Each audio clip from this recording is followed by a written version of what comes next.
Hi, this is Michael Harris, and thank you for coming to this section of the session. This is Praise for Change, and I am apologizing because my visa application didn't go through in time, and I'm not able to attend the conference in lovely Australia. But I wanted to send this video so that folks who are interested are able to see what we're talking about in terms of another parenting strategy that is aimed to gain more compliance and have fewer meltdowns. And it's really helped me and my foster son have fewer meltdowns and get along better. So I want to share what we've learned over these last few years. I'm a psychologist since 1997 in Minneapolis, Minnesota in the US. It's very cold here right now. Another reason to be missing Australia right now. I became a foster parent in 2012 when my son joined me as a 14-year-old, and I was a single guy and had a lot of learning to do, although I have been training folks on this sort of thing for a long time. It's always different when it's your experience, right? So it gave me a lot of insight, and I like sharing that. I've also been involved in some projects called the FASD Elephant, the FASD Wheel, and Getting Back to Ready. And I currently work for the American Indian community here in Minneapolis and have for my whole career. The purpose of the talk today is to get us to be thinking differently. So all my presentations are about sort of retraining and rethinking and taking a different perspective so that we can see what our role is in parenting and how that affects the kids, and then how we can change and improve what's going on, because then it also helps us become better people and most importantly, calmer people, less stressed people, right? I often teach a lot using metaphor, but this is going to be super short. This is usually a 90-minute talk, but I invite you to be curious, and you're welcome to email me at michael@fasdelephant.com, and I will answer your questions. I'll have that information on the last slide here for you.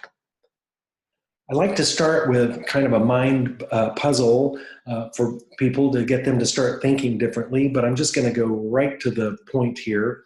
And that is, gravity is a great example of something that we have shifted our thinking about over the years. So back in Aristotle's day, we used to think of gravity as being a part of what a stone wanted. So if you think about, why does a stone not float? Why does a stone fall to the earth?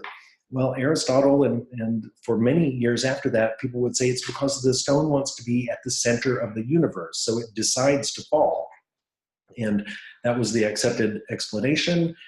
When Newton came along and found the various laws of nature that he did, at least for the European world, then the nature of gravity came to be known as like a force that is pulling objects to larger objects because of the rotation. So planets and stars and lots of things could have gravity, and that was very different than something wanting to be at the center of the universe. And now, with string theory and M theory and quantum physics and theoretical physics, it's now believed that gravity is actually composed of or related to ribbons of energy that are actually pulling us towards certain objects and not others. My big point is not about gravity per se, but that things that we can hold very dearly and resolutely, they can be wrong, or they can be subject to more information and changing.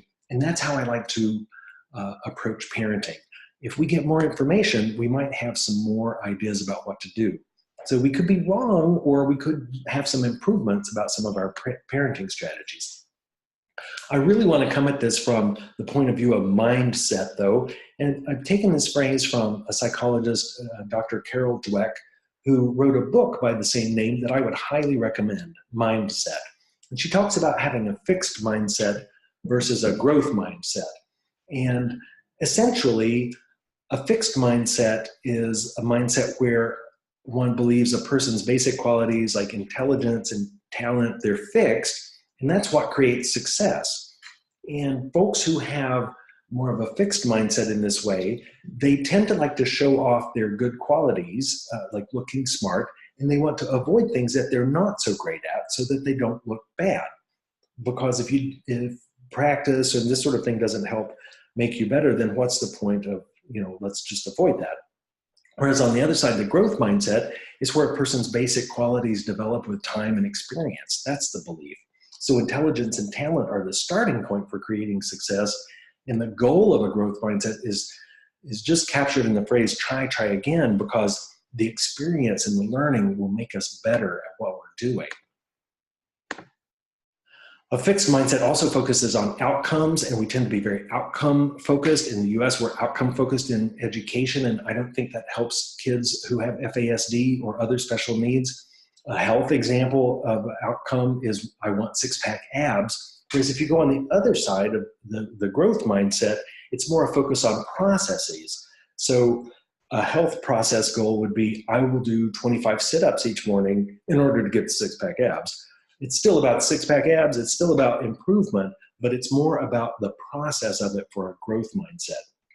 If we apply that to the parenting world, a parenting outcome from a fixed mindset might be, I want my kid to comply in 3 or fewer prompts and not melt down.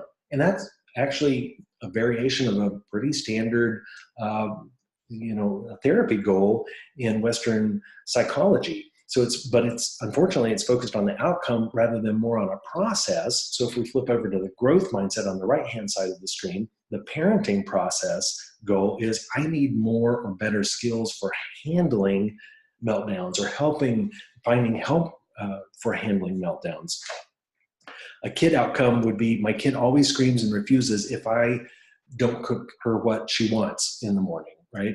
So it's very fixed, it's very focused on the outcome, but a process goal around that would be, I want to work on staying calm when my kid screams and refuses to do what I ask them to. So fixed mindset kind of keeps us in the same place that we are. A growth mindset allows for exploring and finding other options.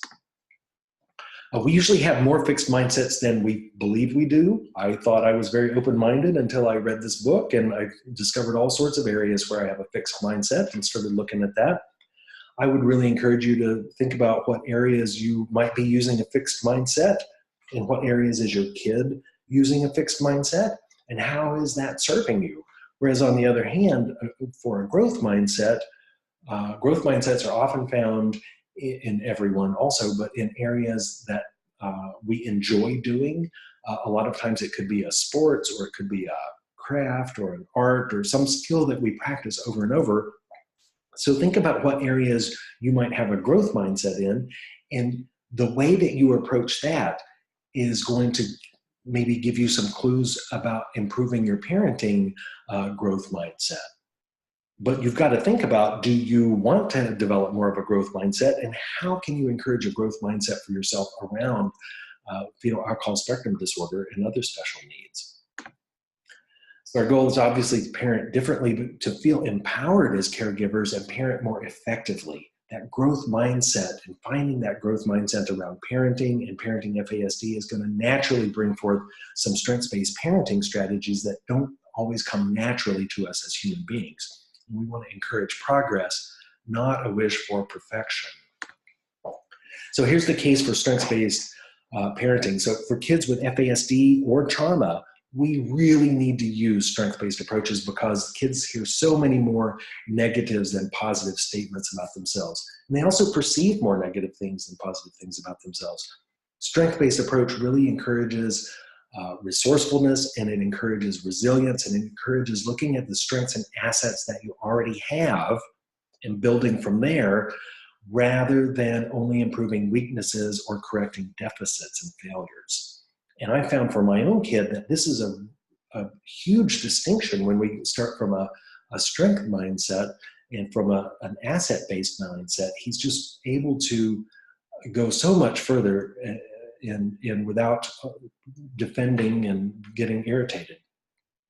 An instinctive strategy that we as parents often use but mistake as a strength-based concept is to praise children. However, praise and compliments can be a challenge for kids with FASD and traumas, because the praise is often backfires and is rejected. And then it makes us less likely to use praise and puts us kind of, as caregivers, into a fixed mindset around praise. And that's not a great place to be. So I'm not saying don't praise, and you may be asking, well, why not praise? Isn't praise a good thing? Well, praise is a great thing. It's expressing approval and thanks and helping us connect. But the way that we use it as parents sometimes doesn't serve our parenting strategy or our kids as well as we would like it to.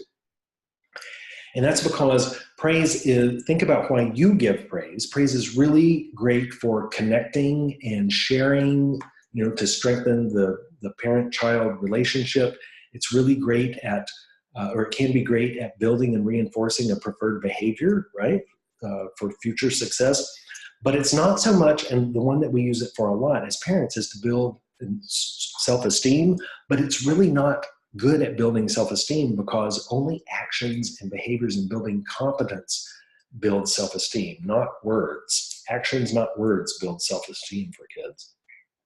In any event, praise doesn't work very well for any of those purposes because for about 75% of the kids with FASD and trauma, the praise is just too intense for their self-esteem. The praise is larger than their self-esteem, so it feels like an attack.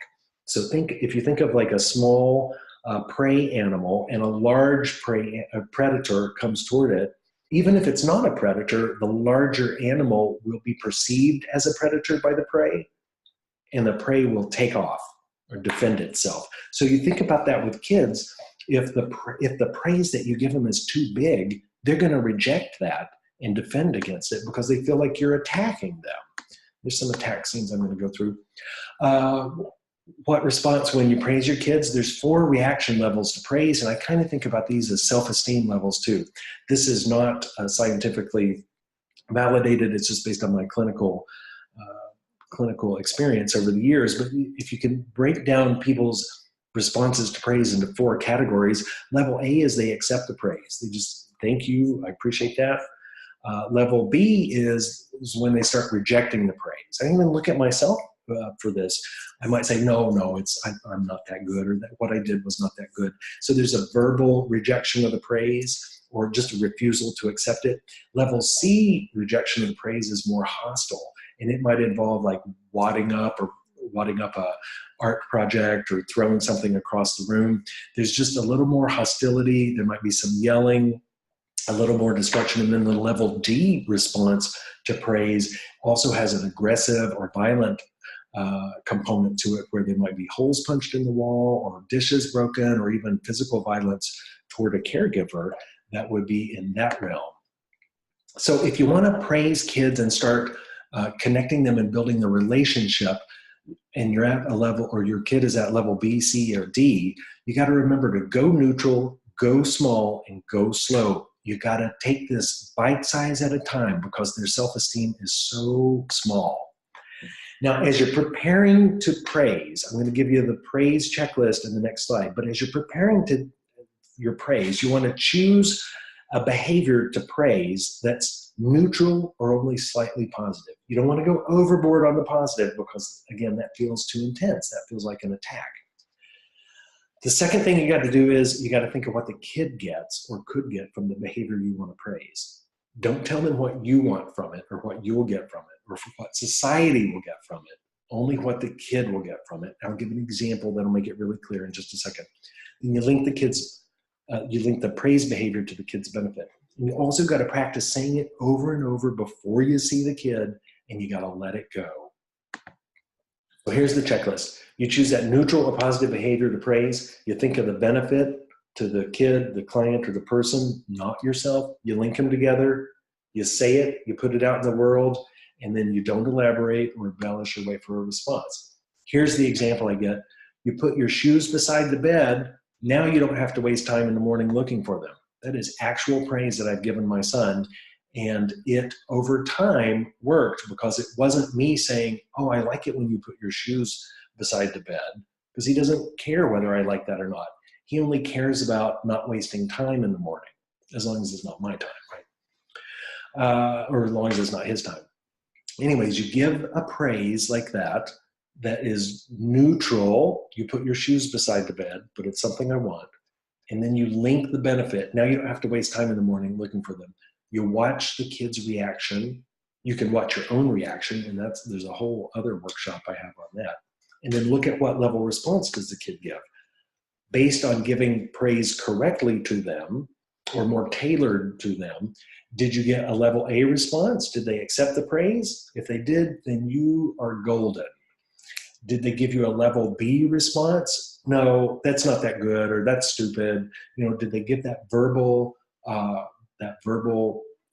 rejection? If so, then here is the schedule for you to take for praise. And each of the schedules are basically the same. It's just a longer amount of time in order to deliver the praise. So for level B, you give 1 praise per day. You deliberately think up this praise, 1 per day. You give the praise in the correct way for 3 days in a row. And then after 3 days, you double the amount of praise that you give for 3 more days. And then you double the praise again for 3 more days. So what you're doing is you're getting the kid gradually used to more and more praise, a little more amount of praise, but not more intense praise. And in that way, they can see that you're being sincere, and it sort of opens up the pattern. It opens up the pattern for you to strengthen that relationship with them and reduce the number of meltdowns. It's the same thing with level C, except you wait longer to double the amount of praise.